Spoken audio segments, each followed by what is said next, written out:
Today's project is throwing a rectangular plate on the wheel. Most of the time, we make rectangular plate by the slab method. I use the slab technique also, but when I make a rectangular plate, I use a throwing technique. The reason is that I can feel the momentum in the plate when I am throwing. The long flat plate is very still, and I couldn't feel the energy within. Then I found this method which gives an interesting character to the plate. I used 2.4 kg of stoneware clay. The centering.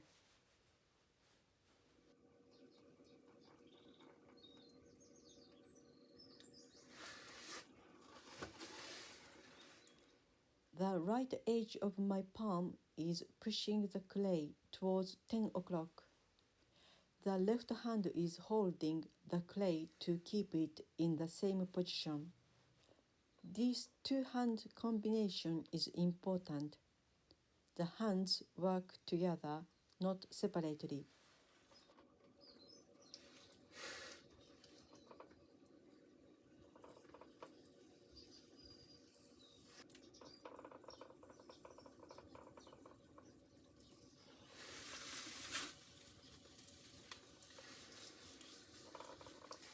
I want to make a 20 centimeter base. I need to change my arm position to give more pressure to the clay. My left arm is heavily anchored on the wheel tray, and the elbow is tucked into my body. My left hand is holding my right hand to give much better control. My left hand is keeping the edge even.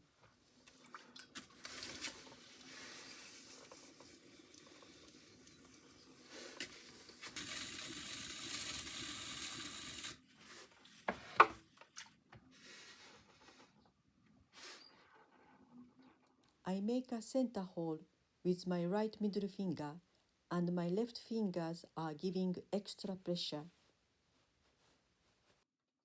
This time, I'm going to touch the bottom, then slowly open the hole wider.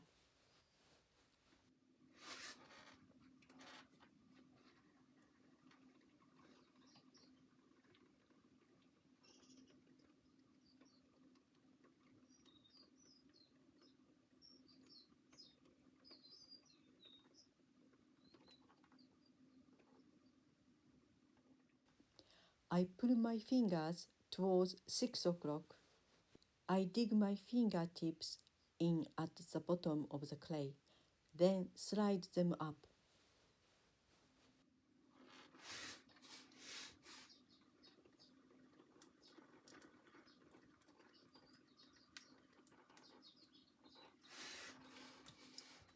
When the clay comes up, I press it back into the body.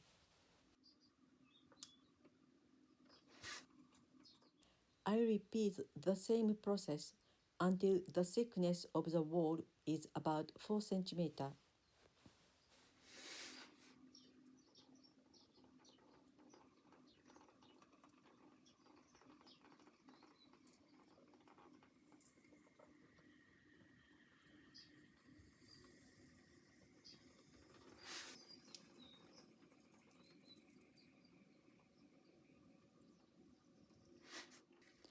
I am making an even thickness wall before I stretch it. Now the wall is of even thickness. I start the stretch.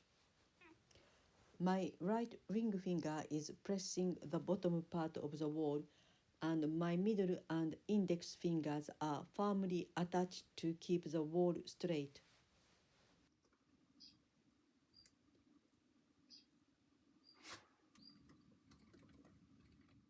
It is important to use fingertips, not the pads.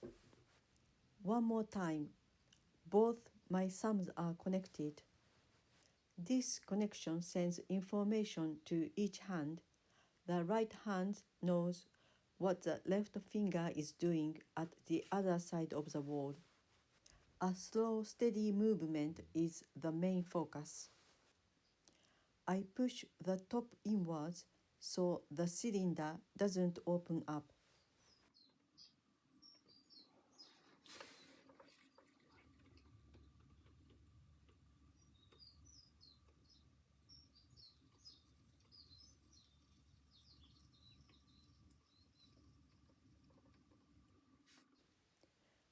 I am lifting the whole body up to gain extra height.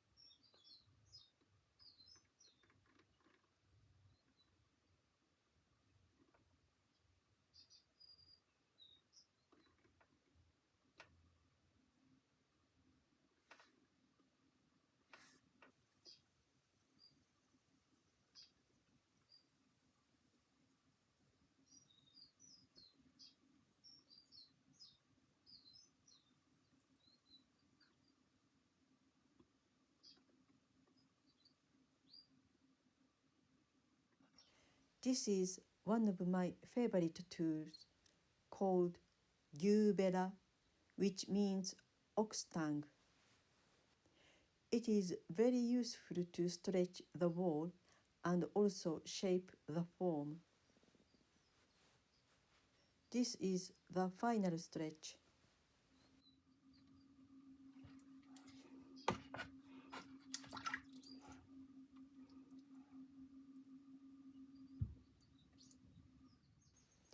Using the chamois leather to compress the edge. I am checking the height with Tombow.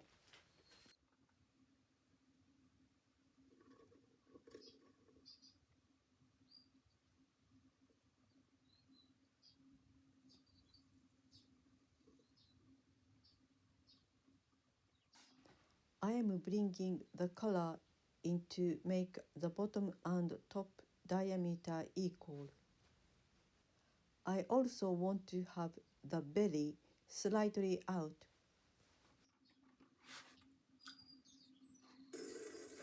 I cut the guide for the string to cut.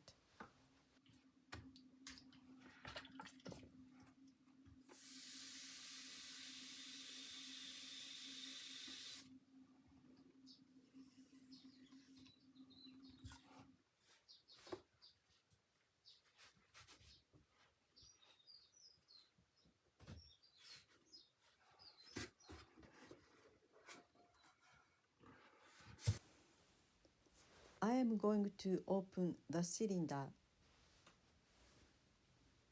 This cylinder is for one plate. The cylinder which I made on the throwing part is a large one. I will make 2 plates from that cylinder. I separate the cylinder from the throwing butt using a string.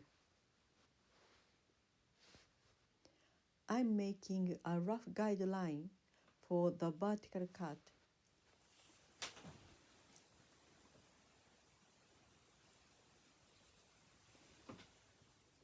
The string has a cork for one side to hold, and the other end is open.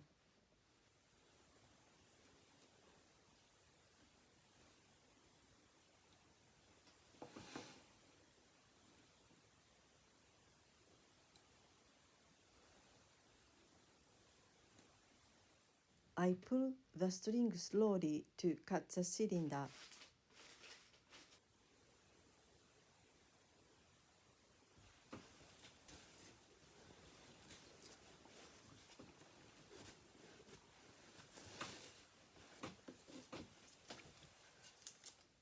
I prepare the board to lay the plate on to open it out.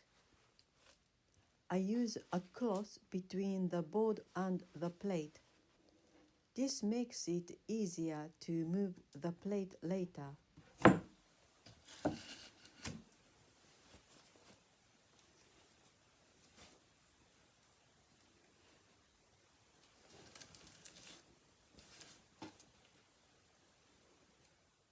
Then I open the plate gently.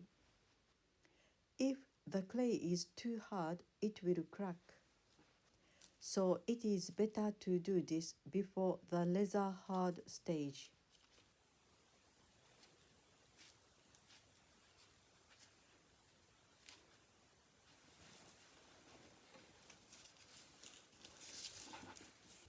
I left the board on top of the plate. As the edge curls up a lot, I want to have just a slightly lifted edge. A very dynamic curled edge is appealing as an ornamental plate, but it is not very functional. These plates are for restaurant use, so need to be stackable and also durable to take hard use. I remove the sharp corner with a Surform. The sharp edge is very vulnerable. It will chip in no time in the restaurant. The round corner also holds the glaze well, so it is better to take extra care at this point.